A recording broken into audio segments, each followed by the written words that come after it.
Good morning and welcome to Going Hard at Green Careers.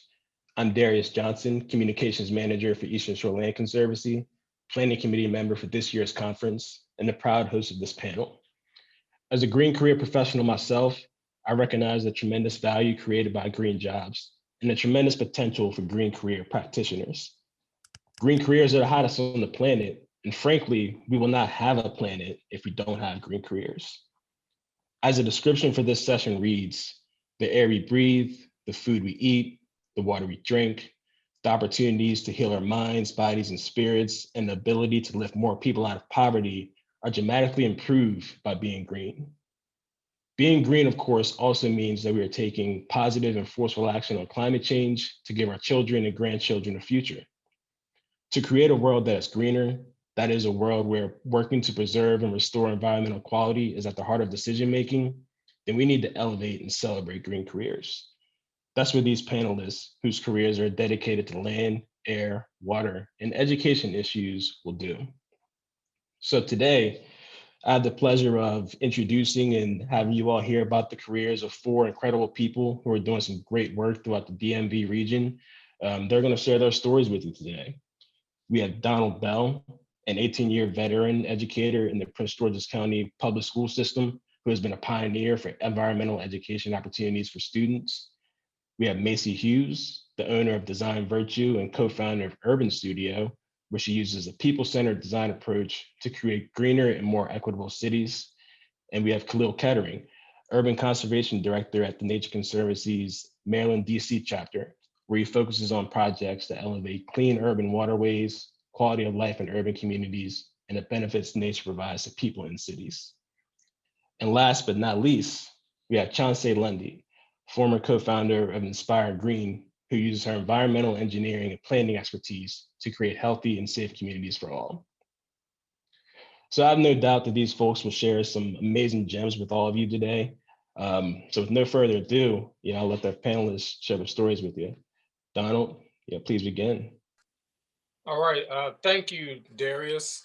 As Darius mentioned, I'm an educator in the Prince George's County public school system in Maryland. And I'm currently an environmental outreach educator with the William Schmidt Outdoor and Environmental Education Center, which is the outdoor and environmental education center for Prince George's County. We're very fortunate in Maryland that most of our counties or LEAs have an environmental and outdoor education center associated with them. And so I didn't start off as an environmental outreach educator. I started off in at the high school level at Gwynn Park High School. And my story is one of building partnerships. And so I had a group of students that were always interested in making a difference and making some type of change. And they wanted to start an environmental group, which they named the Ecology Club. And at that time, I was also looking at environmental opportunities for the students. And so it was the first partnership there. And so we started this organization at the school and started reaching out to potential support system, one of which was the University of Maryland Extension Office, where we looked at an area on our school campus where there was previously a horticulture program. And so there was a huge greenhouse and a huge field next to it, but it was not being utilized because the program had closed several years before. And so essentially it just became a dumping ground and sort of a storage place. And so we started cleaning that area out and reaching out to partners where we wrote a grant and received a $30,000 grant to refurbish that greenhouse area. And that got the students fired up because we started cleaning out the greenhouse area. They started seeing changes being made to the area. And that led to other initiatives. So the students wanted to take on recycling next. And so we joined the Pepsi Recycle Rally, where I had an awesome group of students that worked hard throughout the year. And in 2012, they received top 10 in the nation for that program for their recycling efforts.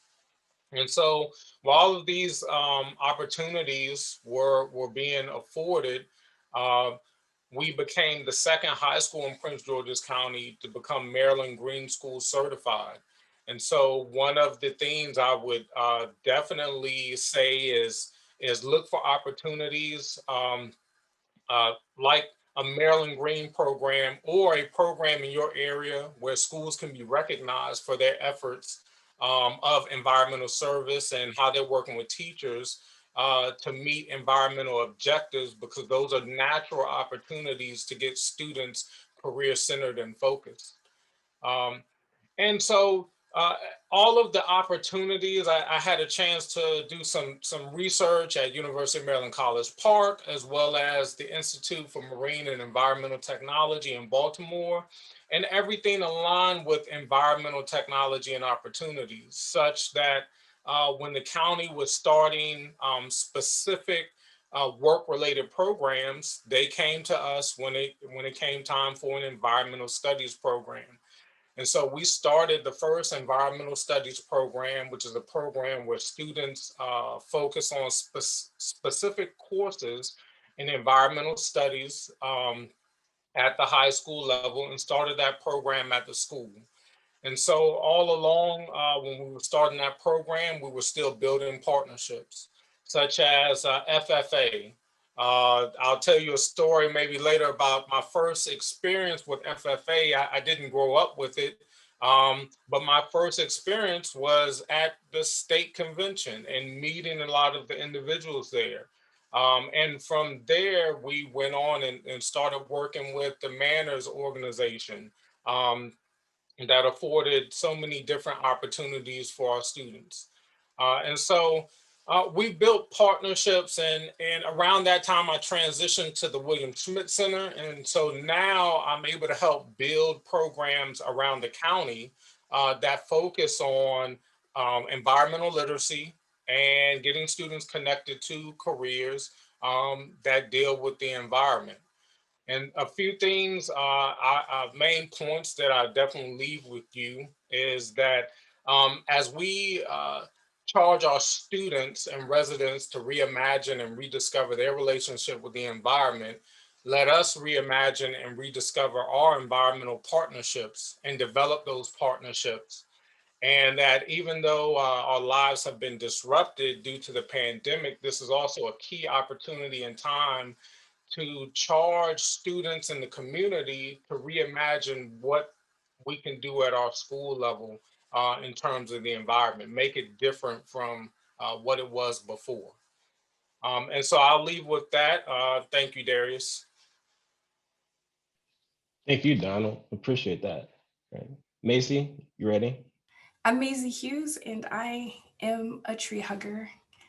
I have always loved trees. I think one of the earliest memories I have is trying to do a collage for my kindergarten class where I wanted to make a tree with all of the leaves, and I insisted on cutting every single leaf out until I realized that my wrist started to get sore because I wanted to recreate a tree, and I didn't understand how dynamic the tree canopy was.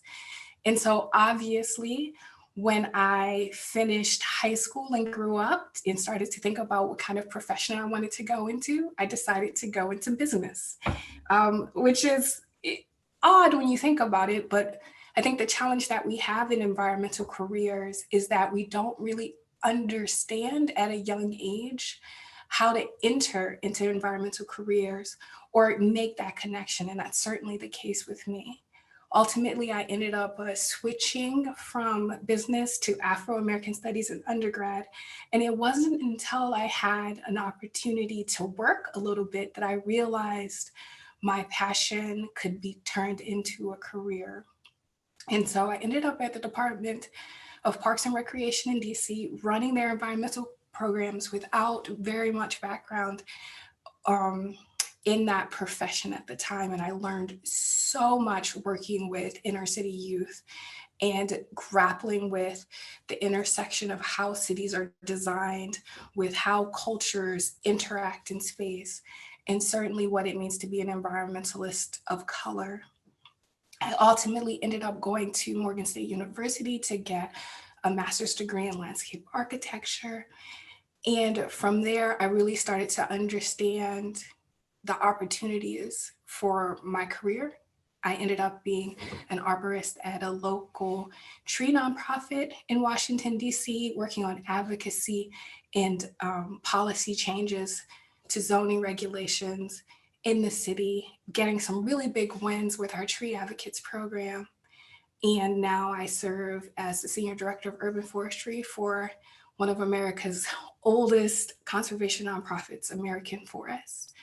But at the same time, my passion project is the Urban Studio, where we're looking to create disruptions in the way that cities are planned so that everybody can design for equity in cities and everybody can benefit from sustainable design. And we believe that we can do this by teaching people how to design for their own cities, because what we're dealing with is a legacy of ignoring people of color in the urban design process. And we want to transform that into a much more collaborative opportunity for designing our places. And we have wonderful programs, especially our pilot programs where we're working with DC youth to design solutions to environmental problems, especially in their own watersheds. And so that is my story. Thank you. Thanks, Maisie. All right, Kahlil, you're next. Thanks, Darius. And it's an honor to be here among this esteemed panels, and I'm really honored to be part of this conversation. And I want to start out by saying that I'm one of the luckiest people in the world because I love my job. I get to do home improvement work. And by home improvement, I get to work on our planet on saving the only home that we have. We can't go out there and buy another planet. We can't go out and rent another planet. This is our home. I get to wake up every day and think about, how are we making our water cleaner? How are we making our air cleaner? Not just for ourselves, but for my nieces that live in Washington, D.C., for our neighbors all around the world, for the wildlife that share this place with us. And what I really love about my job is that I get to give voice for the voiceless in the political and socioeconomic systems that we have. And what I mean by that is nature. Nature is so intersectional in everything that we do, every single career. If you think about it, we talk about environmental careers almost like it's in a vacuum. And it's great to have that title, but every single field and industry that we have has some sort of connection to nature and to the environment. Whether it's dealing in the medical field, energy, transportation, et cetera, there's always some sort of intersection and connection and impacts or benefits from nature and the environment. An indelible point for me growing up, I was very fortunate to have the experience of growing up overseas in Nairobi, Kenya for 13 years of my youth. And I remember one of the things that the president of Kenya did in the 1980s to help to try and combat poaching. They captured many tons of illegal poached elephant tusks, and they brought them all together and set them on fire as a symbol to show to the world that they're not going to allow this to happen. And I remember looking at that, and you can go there and you can see that in Nairobi National Park and thinking, why did this have to happen? And because there's no voice for those elephants, there's no voice for nature to speak up in the political system. So it's incumbent upon many of us to do that. I now work for the Nature Conservancy. My path to get here, I studied environmental policy in undergrad and in grad school. And one of the things I love about my job now is that I sit at the center of many different intersections of working on nature, working with impact capital and investors. And there's a whole movement of how can we bring more private dollars into financing conservation, working with people that are looking at human health and that connection between nature and cities and people and where they live. Because nature is not just far away, nature is right here at home, and it has great benefits. And we're in the midst of one of the largest migrations in the history of humankind, where people are moving into cities. And that massive migration is taking resources into cities and also has impacts downstream on the ecosystems we're trying to save. In my work now at the Nature Conservancy, TNC, we're interfacing with major impact investors, interfacing with universities, with local community groups. And one of the things that I really take joy in the work that we do is, for many decades, the environmental conservation movement really honed and sharpened a skill set to work on nature and conservation in a paradigm that is perfectly equipped for a world that no longer exists. This idea that nature is over there, but we know that nature is right here.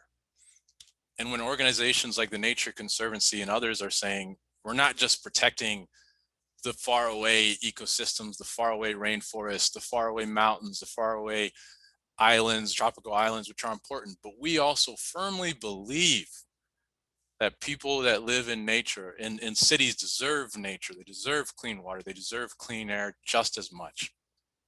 And so it really is exciting to me that we're at this inflection point where we're starting to broaden the paradigm of environmental careers is not just traditional conservation that it's been over the past 100 years. Environmental careers is thinking more about this intersection between people and nature, economics, health, all these different parts of our society, because we know that for us to thrive, we need nature to thrive. Thank you, Darius. Thank you, Kahlil. All right, Chanceé, you're up. All right, thank you. Good morning. Again, my name is Chanceé Lundy, and I would have to say that my career began with one question, and that is, how can the environment be racist? And that was before anyone was talking about environmental justice, but it was something I wasn't familiar with when I grew up in my small town, Selma, Alabama.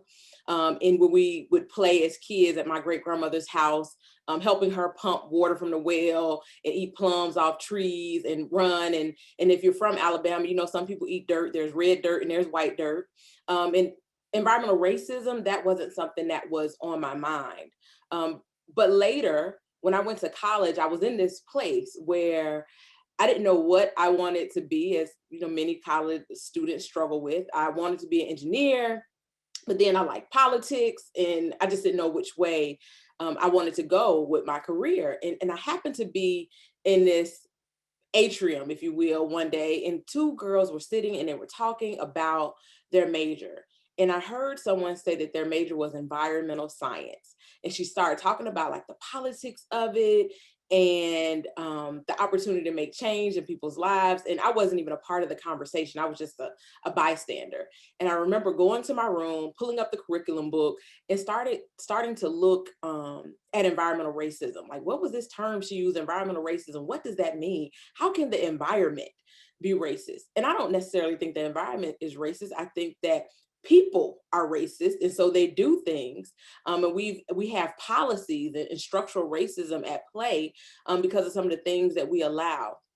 And so I changed my major to environmental science. And when I started studying, I think that what really got me more interested in the field, I read about a lady by the name of Imelda West in Convent, Louisiana, which was along Cancer Alley in Louisiana. And it talked about all the family members that she lost from cancer and how she was fighting to keep a factory from getting their air permit, because that air permit meant, of course, that this factory would be allowed to open, and that they were going to add to the pollutant load in this neighborhood within this community.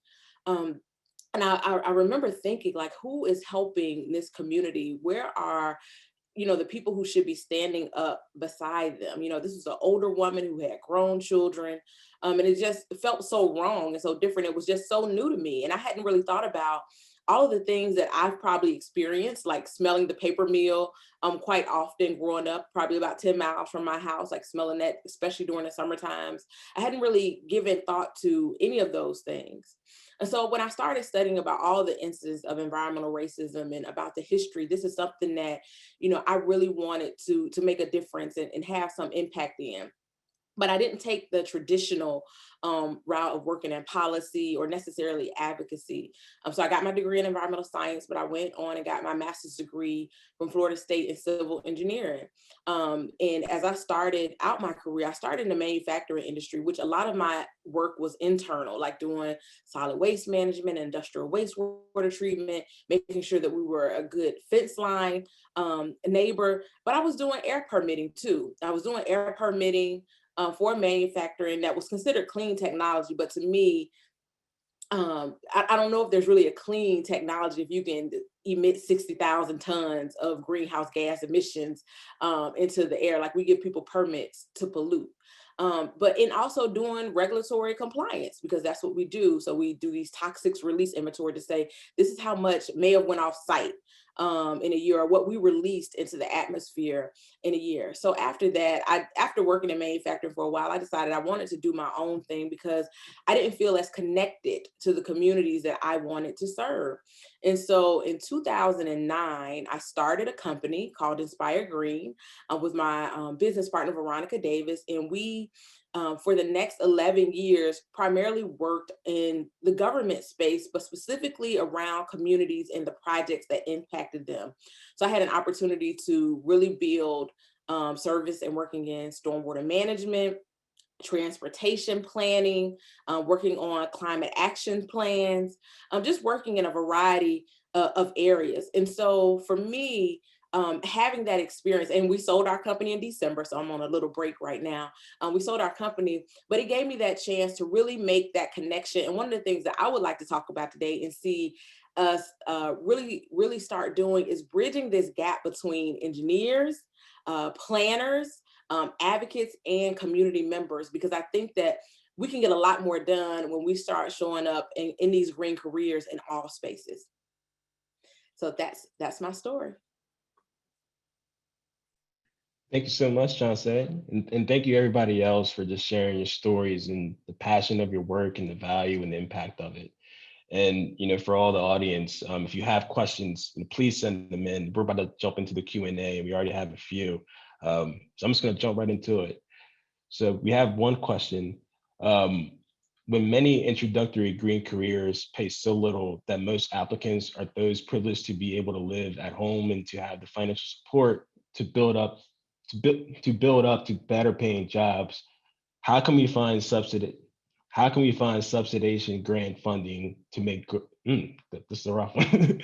How can we find subsidization grant funding to make green jobs more appetizing for Black and brown youth?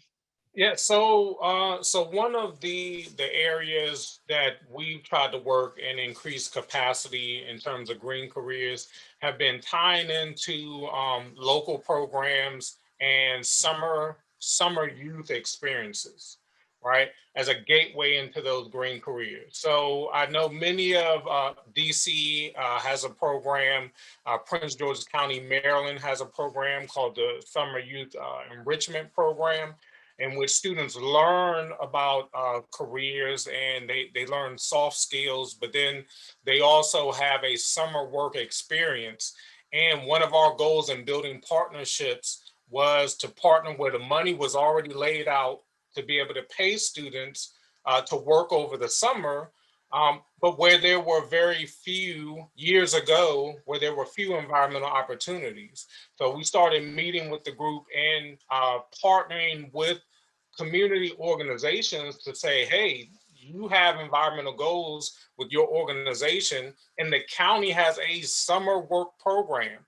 How can we partner with those so that we are building our students' capacity to enter these careers, and they're also being paid for their time and their work?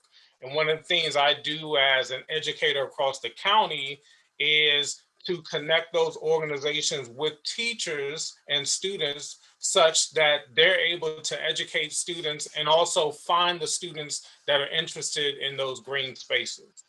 Thanks, Donald. Chanceé, you have any thoughts? I absolutely have thoughts in this area, and I don't know who asked that question, but they are singing my song. I grew up, I was a first generation college student, and I understand exactly what you mean in terms of not being able to wanting jobs that pay a little bit more, because sometimes when we get out of school, we know that we also have to take care of our family and provide resources to our family that may not have it. And now you went to college, so there's an expectation that you are going to be able to help out more with the family. And that's just, what this experience that some of us have. But one, I want to make sure that we expand this definition of what a green career is. And I think Kahlil talked about that a little bit in his introduction. A green career can be so many different things. You have people who are environmental lawyers. You have people who are mechanical engineers who are working on new technologies, not just mechanical, electrical engineers as well, who are working on new technologies. So you have people who are working in engineering. You have people who may go to school for a policy or science-based, but they also go and get additional certifications that will make them more valuable than their counterparts. People who do internships. So I think that it's about the value that you're bringing to the table. But if I could say nothing else, I would say really expand what you think of as a green career. There are a lot of organizations, but you could work in industry as well, because there are people who are designing these wind turbines. There are people who are designing technology for smart homes. So those are also green careers that you should consider as well. And I'm always going to be a STEM advocate, so. I can dig it. All right, Kahlil, what do you think? How can we make green jobs more appetizing for Black and brown youth? I think this is kind of part of that whole line of we need to shift the paradigm of how conservation organizations and also how the funders, foundations, et cetera, think about how they allocate their funding. I think putting some of that towards equity, towards inclusion, towards getting more people involved. We know that this issue of conservation is going to be one of the biggest, it already is, and it's going to continue to be one of the biggest existential challenges that we face. And if we don't put investments into cultivating young people as advocates, as caring about this issue, then we're going to be losing a lot of that talent that needs to focus on this. Why is it that we see so many brilliant young minds going into Wall Street and finance? Because there's a way to make a lot of money there. And we need to start thinking, well, how do we start to capture some of that talent by making it appealing, with both financially to come here, but also rewarding the people to understand the rewards that you get from the impact that you're doing. And I think sometimes we don't really do a good job of telling our story. We don't really do a good job of getting people to understand that what I said at the beginning, that being an environmentalist isn't that I'm just some extreme person that's way out there and is just, doing this random thing, caring about the trees. Being an environmentalist means that I care that we can all drink clean water. Being an environmentalist means that I care that we can all breathe clean air. Being an environmentalist means that I care that the next generation gets a chance to go out and see the things that we can see and that they're not all gone. And I think there's a disconnect there in society that people don't think that. And so we need to work on how do we make that part of the DNA of our organizations as conservation groups, of telling that story and getting young people excited about it, and not just, we are saving places over there far away that are disconnected from you. I love it. Thank you, Kahlil. This is the time to tell the stories. Maisie, what do you think? How can you make green careers more appetizing for Black and brown youth? Yeah, that's definitely somebody's thesis project. Or a research project, but I've got some theories for you.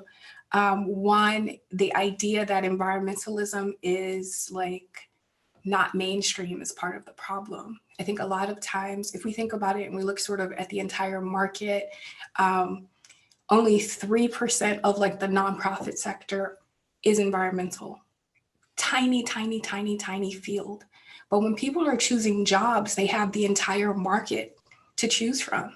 And so what makes being an environmentalist competitive with being anything else in the world? And I think that we haven't made that case.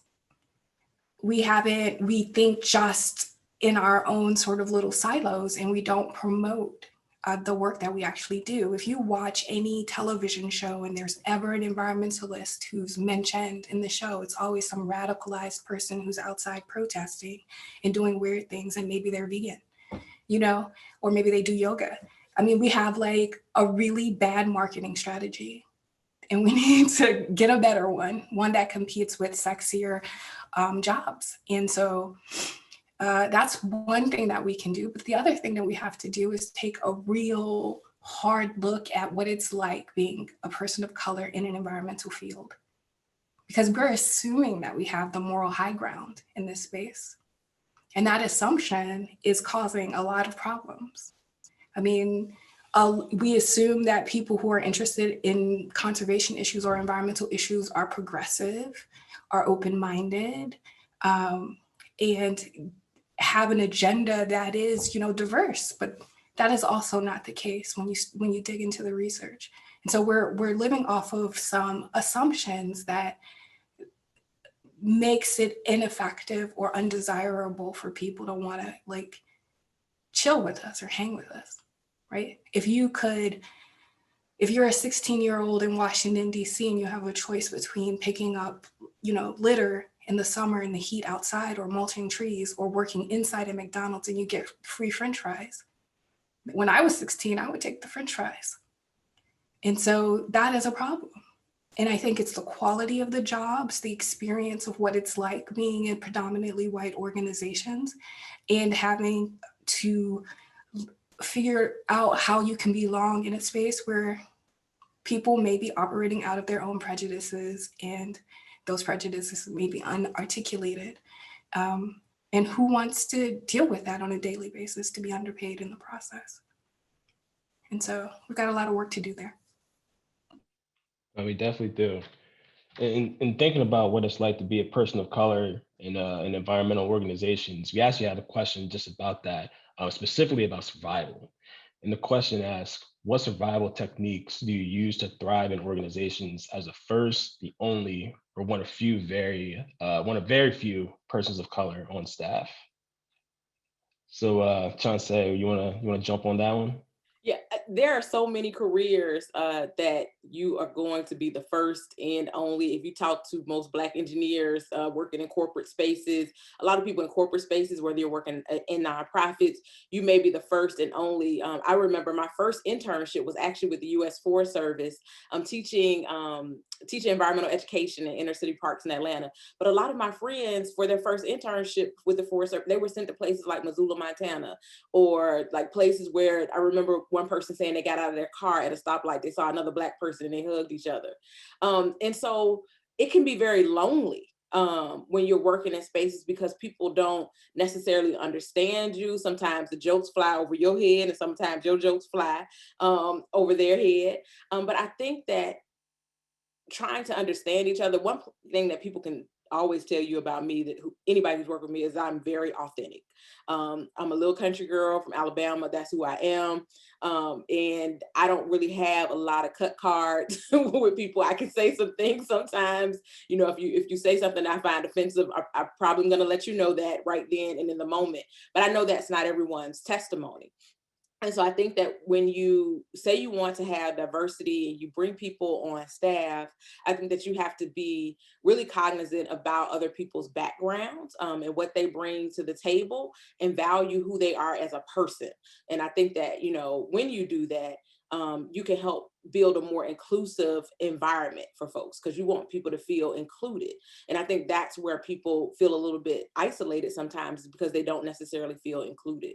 And I'm sure for folks who are still working in that space, you may have, a different opinion. I think that the luxury of working in the DC, Maryland, Virginia area is that it's a very diverse space. Your job may not be, but when you leave, you're in a diverse community. But a lot of jobs, from when I look at some of the sponsors of this conference, some of the jobs they have aren't in those spaces. They're in locations and rural places where there may not be a lot of people of color and people who have been around other people of color and may not value their diversity of experience. Yeah, thank you so much for that perspective. Maisie, what do you think? I mean, I think that I think the challenge with being a person of color in America is you're always sort of moving in and out of different kinds of consciousness. Smarter, more articulate people have already sort of defined this challenge, right? You've got the boys, you've got like this idea that, you're a human being, but you're living an experience in which you kind of don an identity that requires you to interact with a larger culture that may not understand you. And that is a challenge for anybody who's considered a minority, because by definition, it means that you're small in number, right? And so I think at the core, we need to have a better understanding of what it is, not only to be sort of a person of color, but what it is to be human and interact with each other at that level. And the great thing about being a designer approaching this problem is you understand that it's a problem that can be solved, right? You can design better solutions for what it's like to experience space as a person of color. But we have to kind of first recognize that that is an issue. And I think a lot of people don't recognize that. They take at face value these identities that we've been assigned and treat people according to what society says those people should be treated like. And that is a challenge for us all to sort of design around. And at the Urban Studio, we believe that all people, especially people who live in any space that you're designing for, are experts in that space in a way some outsider coming in to design for that space, that project, that neighborhood, that community is never really going to understand. And so we give people in the community tools to be able to design for themselves. You're going to get much better projects and you're going to have much deeper and richer experiences. But it first sort of acknowledge that people who are experts in lived experience should be elevated in the process of designing their own communities. Darius, can I add a few things there? Go ahead. I saw you turn the mic off, or turn it on, so you ready. So I want to add a few things kind of from that last question and this one as well, in terms of making the environmental space more appealing to Black and Brown students and individuals. Increasing the opportunities at every level for students to just interact, right? Not just with nature, but also with fellow students and people that they can consider mentors in those spaces as well. And that can be something as simple as inviting a master gardener from your community into your space to show students techniques, to something we work on with a program called Envirothon, and it's an international environmental competition. And so we bring students from schools together and they learn from professionals in the different fields. Some of the students come in with an interest in environmental careers, and some students, it's their first experience, but they're getting hands-on experience early on to be able to connect with those spaces. And someone mentioned in I think the chat, having professional networks on a student, right, collegiate and beyond level is very important, I feel, so that students have that safety net. Someone asked a question, what is FFA, right? And formerly Future Farmers of America, and it's a student leadership organization. But the first time that I went out to the state meeting for that, there was probably 450 people there. And there may have been one other chip in the cookie, so to speak, right? But I was the only one, right? But I was doing research to see how could we connect students with this. And when we started bringing students to that event, you know, their eyes were huge because in Prince George's County, right, most of our schools are predominantly people of African descent. And so, but when you look at the flip side, when they go to these meetings, it's very much different. And so having a support network of individuals such as yourselves, now I have just from this panel, additional individuals I can call on to talk with students about their experiences and help build them up. Our students wouldn't be as successful in FFA if they weren't also involved in manners, minorities in agriculture, natural resources, and other related sciences and careers, right? And in manners, they get to see others just like themselves or that are dedicated to those pursuits and be able to exist in that space and other spaces as well. So having those professional networks to help give students the skills and help them bridge those transitions to other areas is definitely important. Thank you, Donald. Kahlil, I know you have some thoughts. What are you thinking? Yeah, this is a great question. And Donald, I like that chip in the cookie. I'm gonna have to use that metaphor if you don't mind. The things that come to mind for me is every challenge I see as an opportunity. And one of the things that I've done, I've been in situations where I've been at environmental conferences in my career where out of 200 to 300 people, I'm the only person of color there. And I've learned how to navigate and how to be a chameleon through those types of situations. But for me, I see the opportunity there. I see it as I might be the first person that some of these other people are interacting with in this type of a career setting. My mom always used to say, Muhammad Ali didn't win on points. He had to knock people out. So I see this as an opportunity to come in and say, okay, there's people that paved the way for me to get here and to have this opportunity. And I'm helping to pave the way for others. So seeing it as an opportunity and a paradigm change, number one. Number two, I then say, how can I make sure that I bring 100% of my best self to the table to make sure that I dispel any sort of pre-existing notions and to make sure that people see the value proposition and having more people of color involved in the conservation movement. And so I make sure to do things to try and hone and refine my skills, learning things like how to be a better communicator, a better public speaker, taking the time to invest in things like Toastmasters to make sure that when I engage and speak with people, I can do it in a way that is very compelling. The amount of times I've heard from some of the best well-intentioned people, I give them that benefit. Wow, you're so well-spoken. What did you think I was going to be? That they don't understand those microaggressions, but I make sure I come correct as best prepared as I can by making sure I do public speaking training, finance training, all these different things so I can be the best version of myself. And then the third thing I do is I find a friend.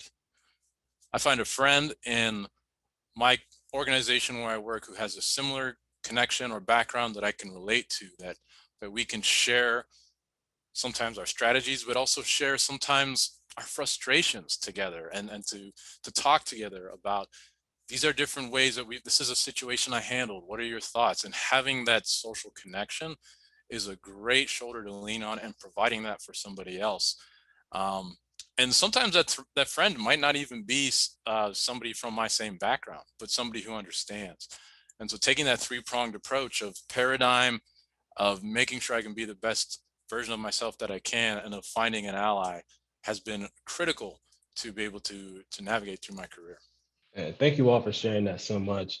And I got to say too, one thing I've realized with just there being so few people of color in this field is that when you start to meet other people of color in the field, you really start to see just how tight knit and connected the networks are. And I know I was mind blown when we were preparing for this panel when there's just all the panelists, you all have connections with each other through your work in some different way. And that was amazing to me. And I just think that it really is important to thrive on just building those connections and maintaining those connections and relationships so you have somebody you can go to whenever you need them for advice or partnerships or whatever that may be. Because it's a tight-knit network and it's a beautiful thing when you get into it. So I definitely appreciate your thoughts on all that question. So for question 3, we have one that's a little different. Somebody asks, would it be possible for environmental nonprofits to form a network to seek funding on a larger scale to fund a green career pipeline opportunities? So Maisie, I see you nodding. What are you thinking? Absolutely. I mean, that is not only a wonderful idea. I think the timing of that question, creating, a pipeline to green careers, is something that a lot of larger nonprofits are looking at. I know TNC is looking at that, American Forest is looking at that, and of course, we at the Urban Studio are also looking at that. I think you're right on time with that. And so if you have those connections or you're interested in making those connections, there are a lot of nonprofits who are looking to do that. I think this question really gets to a critical component of organizational behavior and strategy. And so many times we have great ideas, but the culture of organizations is so important as to whether or not those ideas get implemented and how they get implemented. Many times we'll say, wouldn't it be great like this to have this network between organizations to come together to then go to foundations and get this pipeline of funding to create this channel for young people to get involved, yes, that would be great. But does the culture of the organization really allow that to happen? Does the leadership of the organization see value in that and investing in that and want that to happen? And sometimes there's shifts in organizational priorities and leadership, which can derail some of these things. And so I think not on one side of the coin, we need to talk about what are the ideas and where the funding and how we do it. And on the other side, we need to say, okay, these nonprofits also now need to take a deep, hard internal look and do a little bit of therapy. Therapy is good for individuals, good for couples. Organizations need therapy too, and start thinking, how does our culture actually make this possible? Does our culture actually expedite this type of work, or does it prohibit it? If it is, why is it doing that? And what are the things that are doing it? And then how can we improve to make it better? Take that what, why, how approach. Thank you, Kahlil. Donald, do you want to add anything to that? Yeah, I would just say, like from the education side and perspective, some of the relationships that you talked about, even that we discovered on this panel, were through grants, right?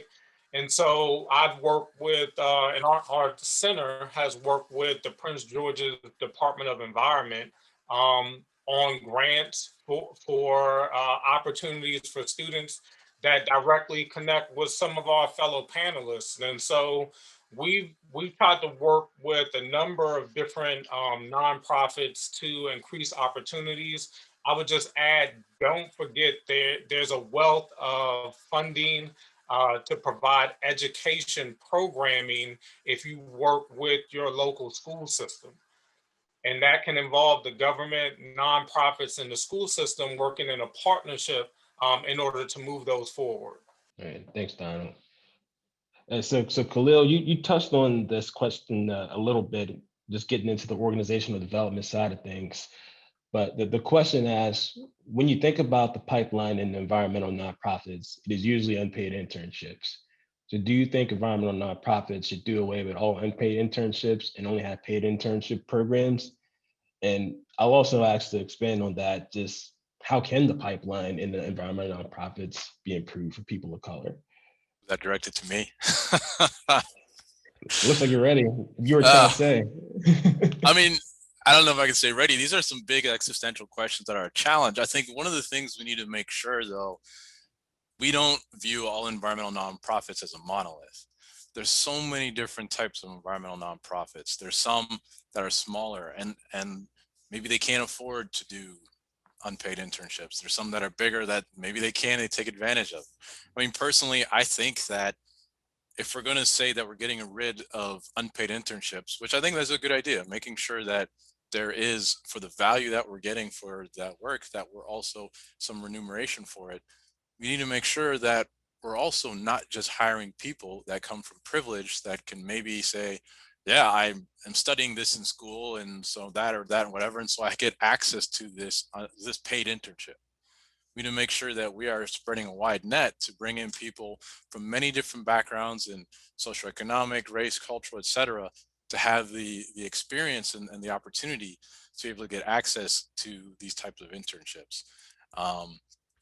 What was the second question? It was really just, how can you just improve on the overall pipeline in environmental nonprofits? So maybe fellowships, internships, mentoring programs, just if you had any other thoughts on that.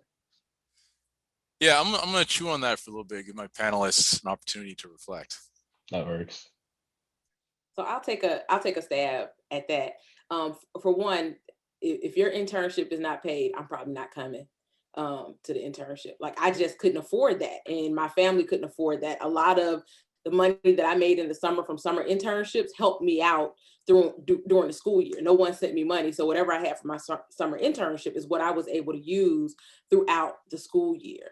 So while I think it's also a privilege to be able to take on an unpaid internship and to say that you're doing something just for an experience. And I think that in the year of our Lord 2020, I think that 2021, I'm sorry, I think that there are really creative ways that we can go about making sure that internships are paid, no matter the scale of the organization itself. And I do understand that there are some organizations who may not even have nonprofit status, but are doing really, really great work in a community. And I've seen foundations actually pick up the tab and pay for internships for those organizations and to provide them with technical assistance.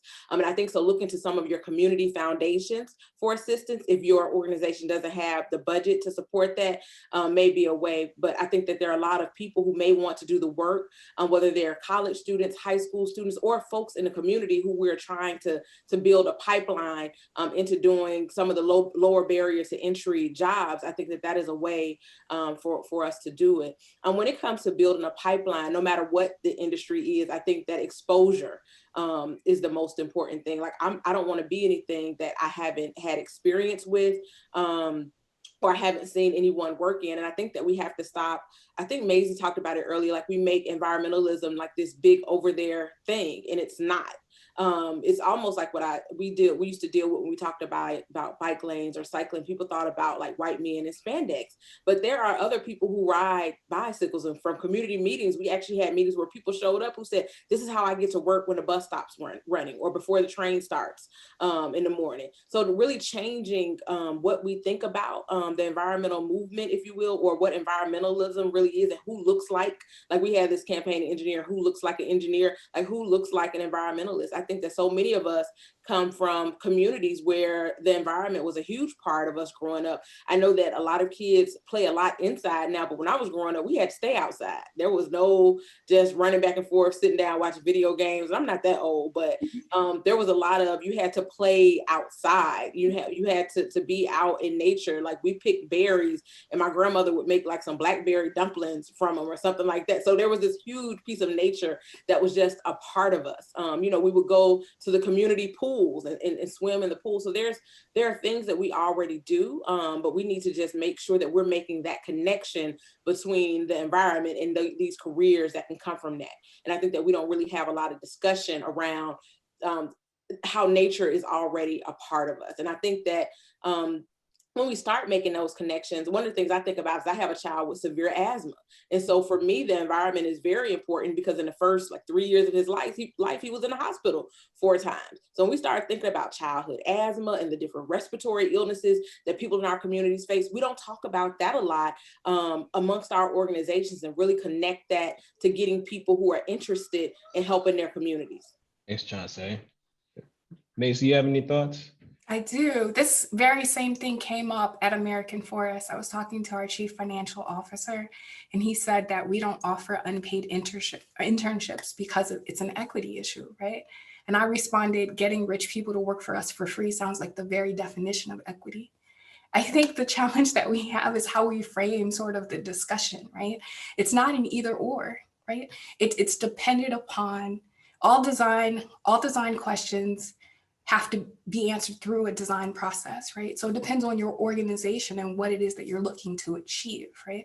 And so sometimes, we'll see that there are paid opportunities, but the work is kind of sucks. And so if you give somebody a paid opportunity to just do grunt work, then they might be turned off from environmental careers all the time. If you give somebody a free opportunity to learn how to do really important work that could advance their career and they can get college credit for that, then that might be something that is much more coveted. So I think in short, it depends. Generally, we like to pay people at the Urban Studio for their time and expertise.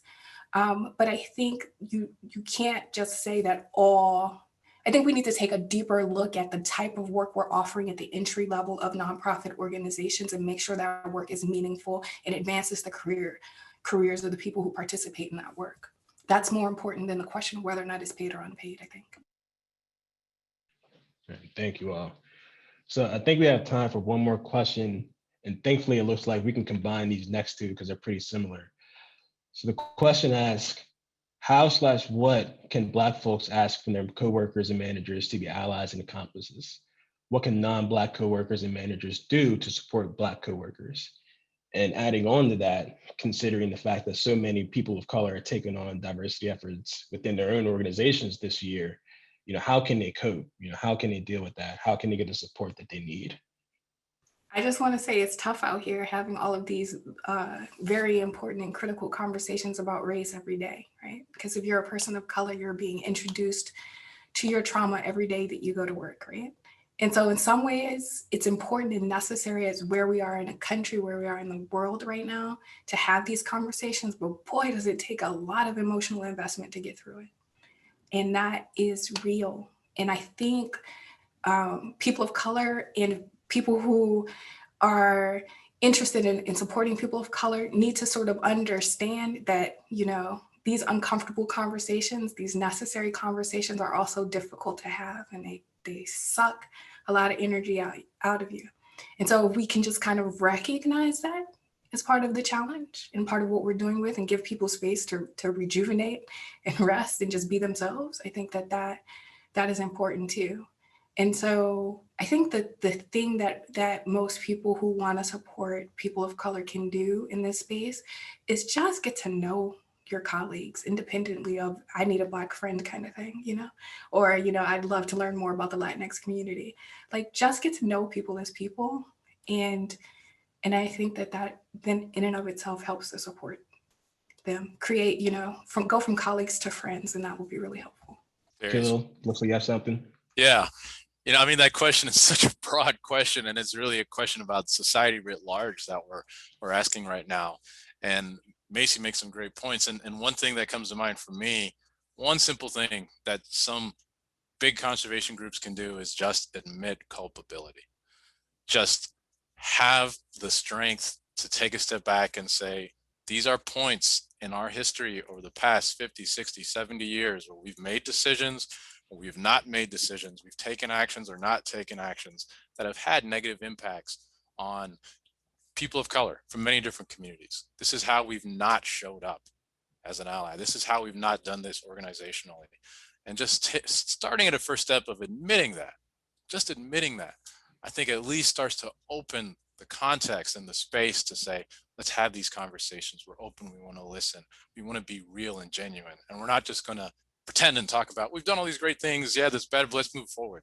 We need to recognize some of the times where us as environmental groups did not step up to the plate. Thanks, Kahlil. So unfortunately, we're short on time, and I know Caroline, she has some things that she wants to say and help wrap up. So Caroline, I want to pass it to you. And I also want to say thank you so much to the panelists, the audience, for being here and part of this panel. Green careers, they're essential. They're things that we're all passionate about. We're all connected through it. You know, we got to keep it going, keep it thriving. So with that, Caroline, it's all yours.